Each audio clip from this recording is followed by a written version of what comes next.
Le Real Madrid a assuré sa place en demi-finale à Butarque en faisant appel à un trésor qu'il n'utilise pas autant qu'il le devrait, son centre de formation. Ils ont bien joué, dominé, eu plus d'occasions qu'un Leganés organisé et intelligent, dont 2 coups sur le poteau, mais se sont dirigés vers la prolongation lorsque Gonzalo Garcia, attaquant du Castilla et meilleur buteur de sa catégorie, 19 buts, a surgi pour reprendre de la tête un centre de Brahim et se qualifier pour l'équipe première. Une soirée inoubliable pour lui. On verra si elle est le prélude à bien d'autres. Le plan a bien fonctionné pour Madrid. Ancelotti décide finalement, plus par obligation que par dévotion, de placer les garçons en défense centrale, Jacobo et Asensio, et de faire monter Tchouaméni pour escorter Modric et ses meneurs de jeu, avec Endrick en pointe.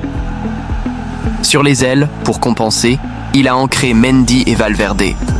Le geste de l'Uruguayen fait référence au duel avec City comme un test possible.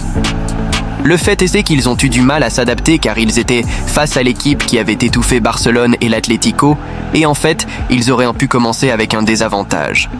Lunan a dû intervenir à 2 reprises en 5 minutes pour stopper les tirs de Diego et d'Oscar, qui portent un gant sur le pied droit. Cela a servi à stimuler les madridistas. Les absences illustres de l'attaque ont fait peser le poids de la responsabilité sur Rodrigo et Brahim, les plus réguliers de l'effectif. À gauche, Gus s'est senti à l'aise dès le premier ballon tombé dans son domaine. Il a contrôlé, épinglé Rosier et s'est déplacé vers le centre, cherchant une pause. Il l'a trouvé grâce au plus intelligent des joueurs, Luka Modric, qui n'avait jamais marqué en coupe. Jusqu'à hier.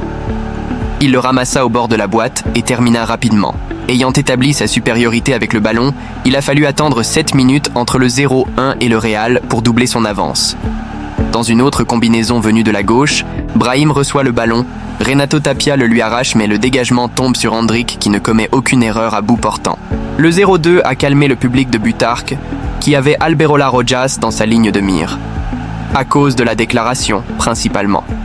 Ils se sont plaints bruyamment d'une main hors de la surface de Jacobo Ramon, adepte des duels. Le jeune joueur est venu arrêter Juan Cruz qui courait et a intercepté le tir avec sa main tendue. Peine. Le gaucher a converti le penalty avec confiance, ouvrant ainsi le jeu largement. Il s'agissait peut-être d'une question de répartition des efforts, car il n'y avait aucune raison technique de retirer Rodrigo. Vinicius est entré en jeu et a été accueilli par les sifflets habituels. Ce fut un supplice pour la Lega.